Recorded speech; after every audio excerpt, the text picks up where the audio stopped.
And it looks like we are live. Let me check Facebook here.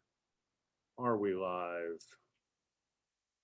Oh, heavens. I'm afraid that I'm always just doing something. Oh, we are live. There we go. Fantastic. I'm notorious for screwing this up, Adam. So that's just the way. That's just the way that it works. Friends, it's Tuesday. It's not 6:30. It's 7, but it's Tuesday. It's time for season 2 of Pastor Pals. That's what I'm talking about, Adam. I've given Adam permission to mock me mercilessly. I love it. I love it.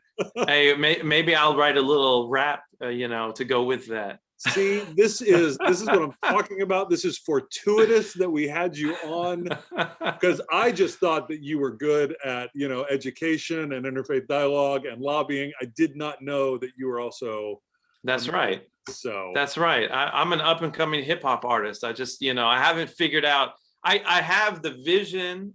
Okay, I haven't even introduced myself, but you know what, audience, you're just gonna have to bear with me. There we go. I already have the vision for my album. Okay, so it was given to me by former Representative John Bennett. So if you don't know him, he's not a very nice man. I tried my best to be nice with him. He didn't like it, but he attacked the Muslim community nonstop when he was in the legislature. You don't have to believe me. You can Google it. It's all public information. So I was at the Capitol with my friends Imam Inchasi, Rabbi Vered Harris, Reverend Dr. William Tabernay, and many others from the interfaith community when he held an interim study in 2016 focusing on Islamic extremism. Oh. We showed up to observe because we're like, this is going to be, it's going to be bizarre, right? And it really was. And I think he tried to really get under our skin. I think he did it intentionally. And we just sat there. We said, we're going to sit there quietly. We're not going to say a word. We're just going to observe, take notes. That's it. And I think when he realized he couldn't get to us, he's like, you know what? I got to come up with something else. And so he basically looked at me and my 2 employees at that time, and one of them still with me. They weren't Muslim. One of them's an atheist and one of them's a Christian. I'm the only Muslim in the group. And he called us suit-wearing jihadis. And so we decided, but we said, you know what? If we were to ever make a rap album, that'd be the perfect title. We'd have black suits, black sunglasses, and we'd be called the suit-wearing jihadis, right? It'd be our title track. So, hey, I make jokes about hate, okay? Because I've been the recipient of hate a lot, especially in the post 9/11 world, especially for the last 9 years as the executive director of the Council on American Islamic Relations Oklahoma chapter. So I make jokes, and you can laugh. It's funny, yeah, it's hurtful, but it's the only way I can deal with it. I mean, my claim to fame is that in that same interim session, myself and Imam Inchasi were called the 2 biggest terrorists in Oklahoma, and our jaws just about dropped to the floor. And Imam Inchasi looked at me very seriously after he kind of collected himself, and he said, "Who's number 1 and who's number 2?" And I said, "Well, Imam, you're older than me, so out of respect, you're number 1." Out of respect. Number 2, out of respect. right? Out of respect. So I became famous in 2016 for being labeled as one of the 2 biggest terrorists in the state of Oklahoma, but not long thereafter, John Bennett also called state agencies terrorist organizations. So obviously he's an equal opportunity hater, and he has some issues there. But before I get myself in too much trouble, I'll let you take over the hosting. Friends, it is my joy to welcome, I mean, he's already been blessing us, so it's my joy to welcome our guest, Adam Soltani, who, as he said, is the executive director of the Community on American Islamic Relations Oklahoma chapter. It is great to have you, especially during this holy month of Ramadan. Thank you for taking time to be with us. That is a gift to us. That you would take time during this season to come be with us. So you've given us, a lot of people liked your opening story. So there we go. Suit wearing jihadis. Wow, that's just. I mean, but I think you're introducing a good idea here of how we receive. We can't control how people see us, but we can control how we respond to some of those things and how we can turn that around. I'm excited to talk to you. Because I think interfaith relationships are important. Interfaith dialogue and interfaith work is important. I shared with you before we went live that I was actually ordained to interfaith work. So that's beautiful. That is my first calling and one of my first loves. and you clearly, this is a large part of your work. Tell the folks who are watching what CARE does in a nutshell. What is it that you spend your days doing? Sure, absolutely. So the Council on American Islamic Relations, we have a mission statement, but I don't like to use that, because I think it can be boiled down into just a few words, which is improving the quality of life for Muslims in the state of Oklahoma. Right. And by extension, improving the life for all Oklahomans, because what I have seen in my lifetime, I have lived it, I have breathed it, and I know, the law as it pertains to religious freedom inside and out, that when you're protecting the religious freedom of any group of people, whether it's Muslims, Sikhs, Hindus, Buddhists, or any group of people, Christians, you're protecting the rights of all people in America. Everybody. And so the Council on American Islamic Relations, day in and day out, we fight against discrimination. We fight against civil rights violations. We have a government affairs department that does outreach to our legislators to ensure that legislation and bills are not passed that would violate the rights of Oklahomans and make life more difficult for people living in our state. We have a community outreach director that seeks to connect with people from, different community organizations and faith groups. And me, I do anything I can to be a representative of the Muslim community and to make sure that we are making connections anywhere and everywhere we can, whether it be in the halls of government, whether it be in community organizations, whether it be out on the streets on the northeast side of Oklahoma City, for example, or whether it be in Stillwater, Oklahoma, where I also work. I'm a busy guy, as you can probably tell. Adjunct instructor at Oklahoma State University. But hey, I'm equal opportunity, right? I got my master's from OU, so I'm a Sooner and a Poke, and I got my bachelor's from UCO, so I'm a Broncho because they spell it with an H for some reason. So hey, I get around. But yes, my goal in life as a person is to make sure that we spread understanding through dialogue, through peaceful interactions, through, trying to build connections through community service. I recognize that there's some people out there in the world that you'll never get through to. Right. But I believe the vast majority of people, we can get through to them if we just build that connection. I've had coffee with people and lunch with people that have literally threatened to kill me. Sent me death threats. And once we sit down and break bread, they realize, wow, Adam is just as human as I am. I was crushed when Kevin Durant up and left the Thunder just as much as everyone else, right? I'm not happy when it's 50 degrees in May, just like every other Oklahoman, right? So, I go through the same ups and downs as everyone else. But my parents taught me that I have to be an educator. Both my parents are educators.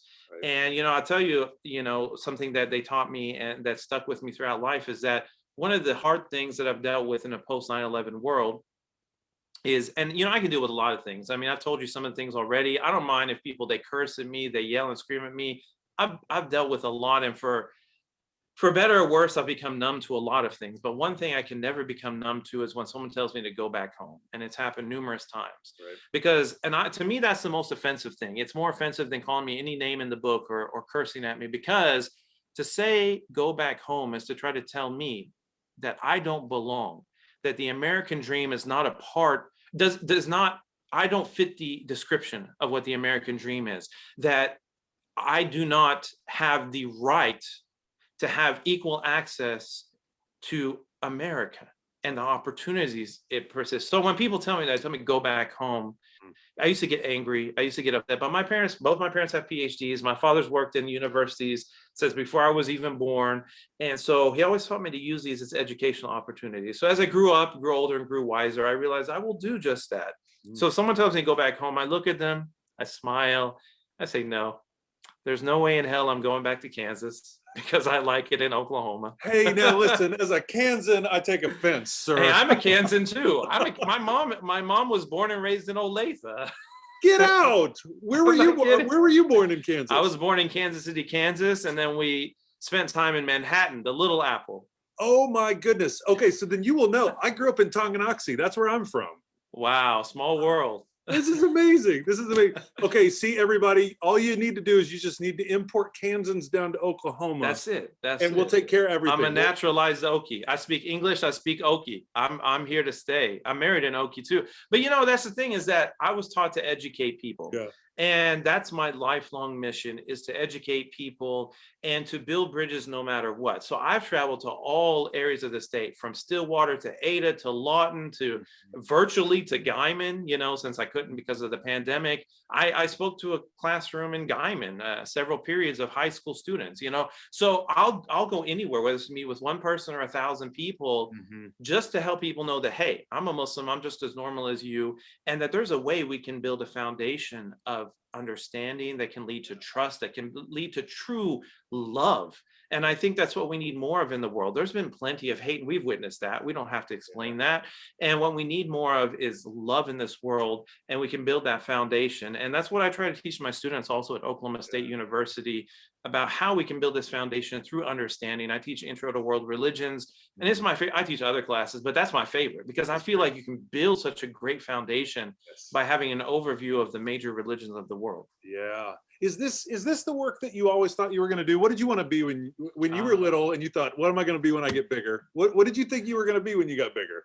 Man, honestly, I wanted to play in the NBA, but I was never that good. I was a huge basketball nut growing up. I still have my basketball cards. My wife thinks I'm crazy because it's not really a thing much anymore. Right. But I probably got a collection of, I don't know, good 4,000 or 5,000, if not more, basketball cards. But I was a huge basketball nut. I played constantly, collected basketball cards. I studied the stats. I mean, the Bulls, the what was it, the 95 to 98 Bulls. I mean, that was everything to me. Watching Jordan, play, Scottie Pippen, Horace Grant, Steve Kerr, Dennis Rodman, Tony Kukoc. I mean, anyways, so I thought I was going to play in the NBA. Obviously that didn't work out. Right. And I don't know, because I went through some really difficult struggles growing up. And that's part of my story, is I went through a lot of identity crisis, multiple crises, if you will. And so first, I was born in 1983 in Kansas. My father's an immigrant from Iran. He came right before the Iranian Revolution. So right away, I'm born to an Iranian father and an American mother, in a state and a country that is not very accepting of my diversity. Growing up, people didn't really want to accept my father, including my own grandparents, who hated him because he was from Iran, right? So I had to deal with that. So I had this immediate identity crisis. So I had to deal with figuring that out. It wasn't until I found Islam at the age of 17 that I felt like, wow, I finally figured out who I was, because my father was Muslim, my mother was Catholic growing up. So that's the environment I grew up in. They did not push us to join any of their religions. I went to Catholic school growing up. I went to mosque growing up. So I got exposed to both. But as a normal kid, I didn't care about religion. I was into playing Sega Genesis and later PlayStation, and watching the latest movies and stuff. At age 17, I got introduced to Islam. At that point, I was really searching for answers to a lot of these questions I had in life, like, who am I? Why am I here? What's the purpose in life? And so I found Islam, and I felt like, man, this is it. It was the late 90s. It's like, this is it. This is everything. I figured it all out. Then 9/11 happens. Boom, identity crisis number 2, because all of a sudden I went from being an American to being an American Muslim. Because before, Islam was not that big a part of my identity. But after 9/11, it became everything that people identified me as. And so then I went through another identity crisis, where I actually walked away from my faith for a period of time, only to be drawn back to it, because what was pushing me away wasn't a faith crisis, it was a sociological crisis, right? And so came back to my faith. And to answer your question, is this what I always thought I would be doing? I had no idea what I was going to do. My parents kind of just pushed me to go to college. And so when I started, my first semester in college was August 2001 is when I started. So you can imagine, first semester was bad. First couple of years was bad. And it took me some time to figure things out. And finally, after jumping from major to major, I came upon sociology. I'm like, wow. Sociology answers all the questions about my identity crisis that I've lived with, and I can figure out who I am. It wasn't so much that I'm trying to get a degree. It was like it answered the questions I needed. Right. So I got a degree in sociology, and I started working for the Department of Human Services as a social service specialist.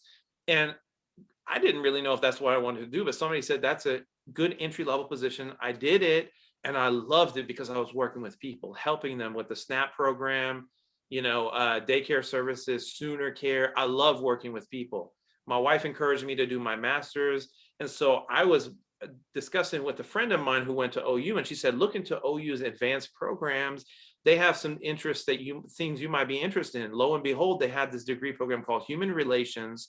And I was hooked from the moment I got in there. And I absolutely loved it because it's all about how you manage people within organizations and within society. And so I did my master's, and I was not a good undergrad student. I have no problem telling people I graduated with a 2.7 GPA, but I got a 2.25, baby. I got yeah. you. But when I figured out what I was doing with my master's, without even realizing, I graduated with a 4.0. Yep, same, you know, same, and yep. so when you this is a lesson to people watching out there. When you find your passion, nothing will stop you from following it.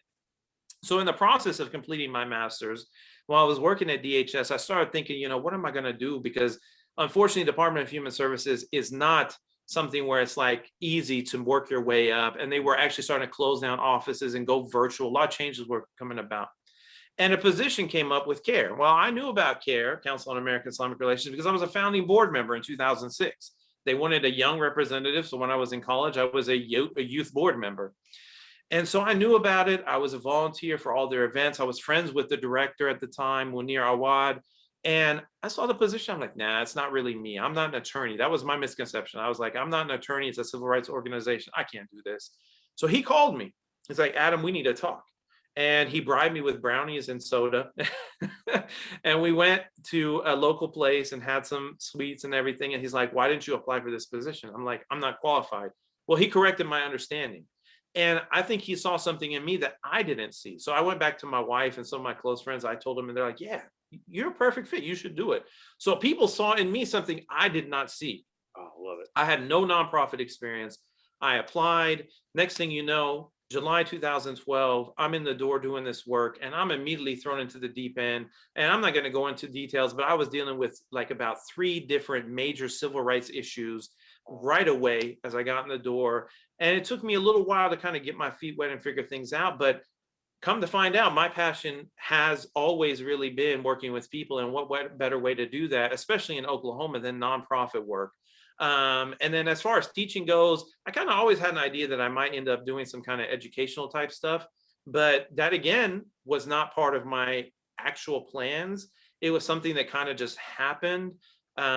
Because the person who was teaching Oklahoma State University, teaching classes on Islam and the Middle East, unfortunately left abruptly, and they needed to fill the position quickly. And I guess they couldn't find somebody qualified. And so they reached out to my dear friend and colleague, Dr. Imad Inchasi at Oklahoma City University. And he's already teaching there. He's like, I don't have time. Why don't you contact Adam Soltani? And so they contacted me. I did an interview. And before I know it, I'm teaching 4 courses in the spring of 2020 and having to learn while on the go. But thankfully, you know, with the work I've already been doing, I'm used to speaking to people, and I had a lot of PowerPoints and stuff. So yeah, I did not plan on it, but here I am. And I'm thankful to God that God led me down this path, and that I'm here able to connect with people and work with people directly one-on-one every day. That's beautiful. That's beautiful. We're actually in a worship series right now. We're leading up to Pentecost, our Christian celebration of Pentecost.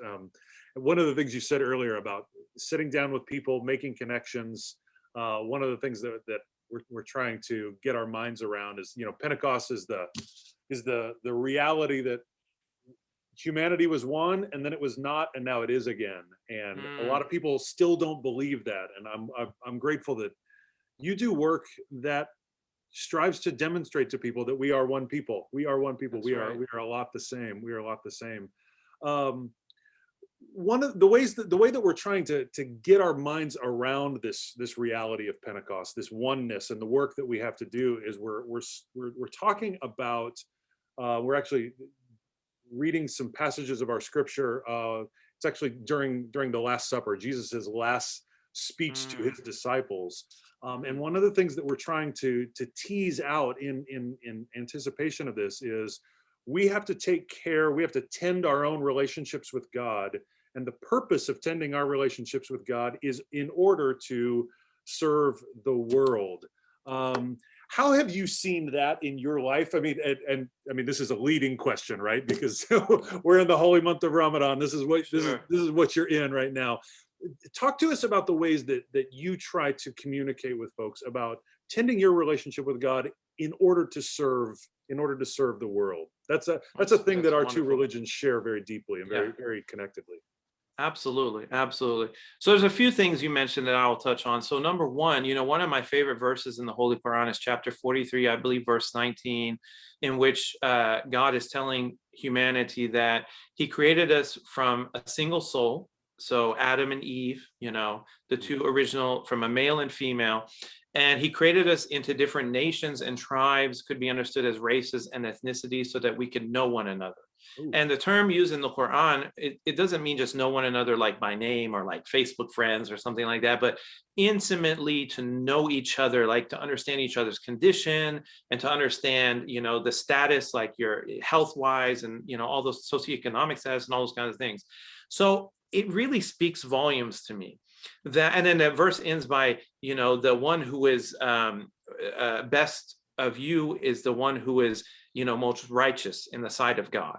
So this verse really speaks to me because first it points to the fact that we came from Adam and Eve. That's our origin. Okay. So we all came from the same mother and father, and that the differences we have were all part of God's divine design, that it was not a mistake. And it really speaks to me because of the hate I've seen in my life and really what I've also witnessed throughout history. Look at American history. American history is defined by division along the lines of race and ethnicity. I mean, for God's sake, we were the country where white people enslaved Black people only because of the color of their skin. Right. And so what this verse tells me is that the differences in our skin color, our language, our culture, even our religion are all part of God's divine wisdom.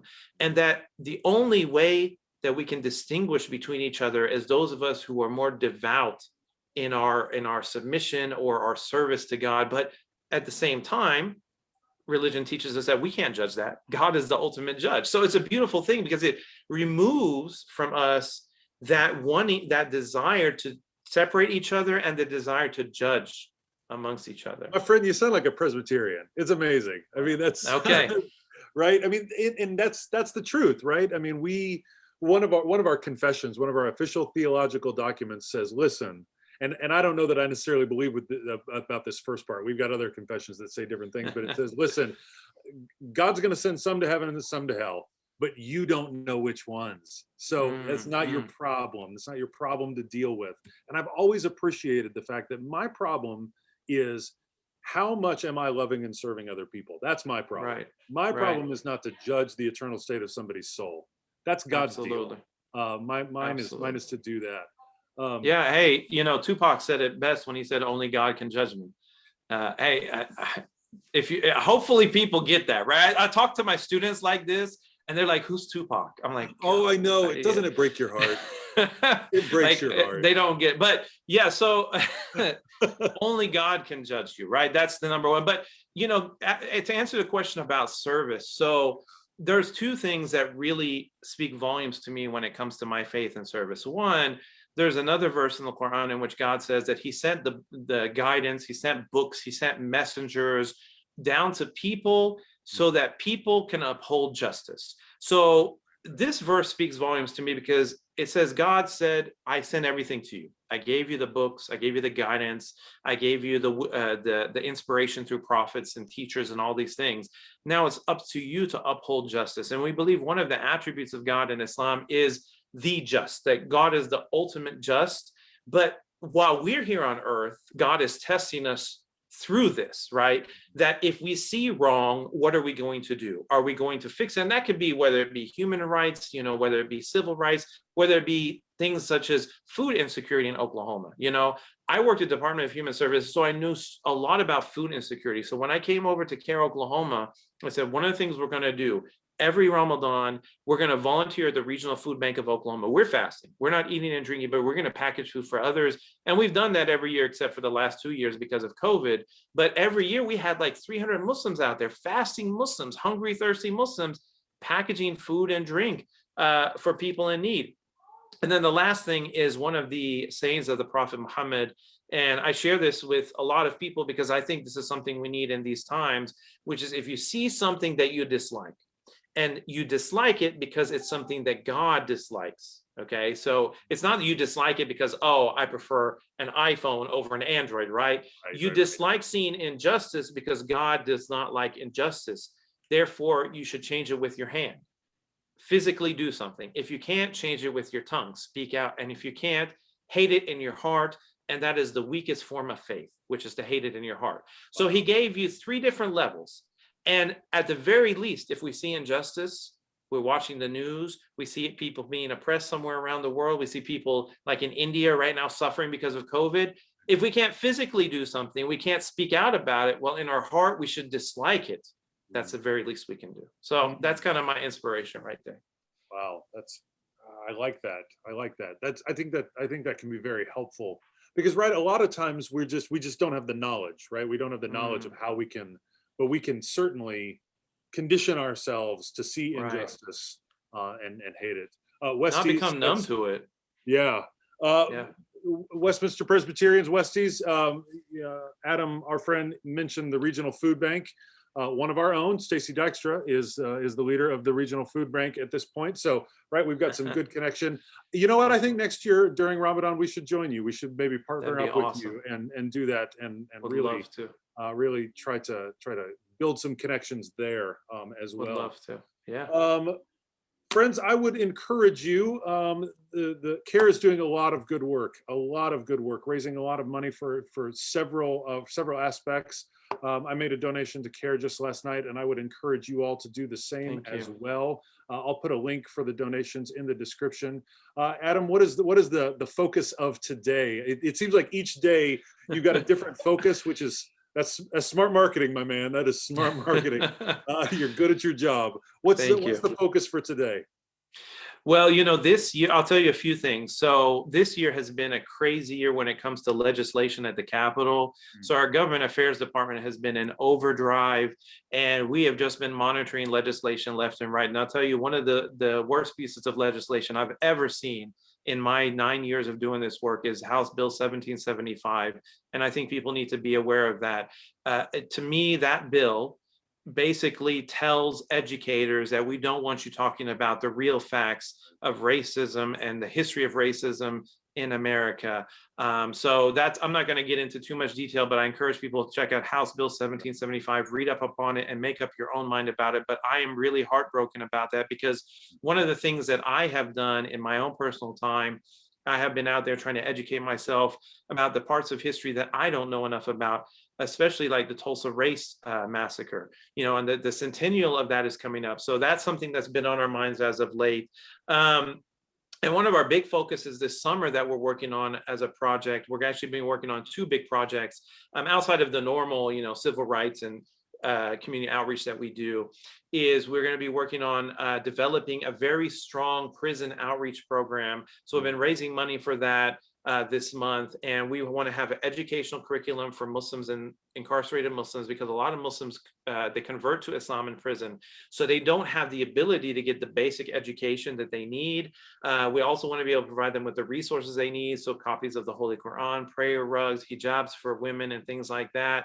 And they want to also be able to train people to go in and visit with them, talk with them, have that kind of connection with them. So we're working on that this summer. And then one that I'm super excited about is we're working on a grant, and we have a good feeling about the grant. And we've got some positive vibes from the institution that we'll be applying for the grant for, but the grant would give us the funds that we can create a documentary. And the documentary will be documenting the history of Islam in Oklahoma from the time of the Native American tribes, because we have people right now in our state who have been around for more than 100 years or 75, 80 years and been a part of the building of the Muslim community. And we want to document this before it's gone and provide this as a resource to all educational institutions and churches, interfaith groups throughout the state to learn. Because when people realize, wow, I didn't realize that Masjid Mu'min was built in 1964 on Northeast 23rd Street, and there's still a big part of the community on the northeast side of Oklahoma City, predominantly African American, and they have their roots in the Nation of Islam, right? I could go on and on, but people are like, wow, I had no idea, right? And so this came to me because I teach my students the history of Islam in America. And when I started realizing nobody knows much about this, I said, we've got to document it before it's gone. And so I was up at the Capitol one day, and former Senator Anastasia Pittman, who's a real good friend of mine, she showed me a little booklet where they documented the history of African Americans in Oklahoma. And they actually got legislation pushed through to pay for that. And they got it incorporated into the Department of Tourism in Oklahoma. So now if you go like to those, welcome to Oklahoma rest stops, they have those booklets there and stuff like that. And it's part of the Oklahoma history curriculum as well. I said, well, we're never going to get legislation pushed through the Capitol to teach the history of Islam in Oklahoma, not anytime soon. But I said, you know what, if I can get an institution to give me some money, then definitely we can do that. So I've got a filmmaker. We've been doing, you can see the videos. We've done some short videos. He's outstanding. I've got scholars on board from different universities. So hopefully we'll get the funds. And if we do, I would love to work with your congregation. We're going to put it out as a documentary. I would love to premiere it with you guys and with others around the state. Oh, count on it. That would be glorious. So we've already got people on our Facebook chat saying we need to host interfaith gatherings and things. So that sounds like a great opportunity. Adam, I'm sad that our time has come to an end, because I think one of the greatest things, at least for Christians and Muslims and our siblings, Jews, we are all right. We are the three Abrahamic religions. That's right. And so to be working on our own relationship, this is a family conversation that we get to have. That's right. And the And more my imam, we do this, the better. Yeah, my imam always says that we're brothers from a different mother. Exactly. Because, as a lineage, for those who don't know, the way the lineage goes, we believe that as Muslims, we're descendants of Hagar. Mm-hmm. In Islam, we believe it to be the wife of the prophet Abraham, right? So descendants of Ishmael, whereas Christians are descendants of Isaac. So we are brothers from different mothers. Truly, we are. Yep. We actually just read a bit about Hagar just the other day during our morning prayers, and I noted for everyone that, at least in our scriptures, Hagar was the first person to name God, and named God El Roy, the God who sees, who saved her and her child. So she holds a special place in the history of our religions. Absolutely. Yeah. Adam, thanks so much. It was so kind of you to take time to do this. It was educational, delightful, and I look forward to many, many more opportunities to speak with you. Thank you so much. I appreciate it. And are we going to do an outro for Pastor Pals? Ooh, Pastor Pals. Pastor Pals. Okay. I gotta. We did it too. Did you all see that? Amazing. If you bring me back, I'll write a rap. How about that? Done. Bring me back for the next season. Adam, thanks so much. Westies, I will see you tomorrow for morning prayer and next week for more Pastor Pals. Thanks so much. Bye-bye. Thank you. Bye.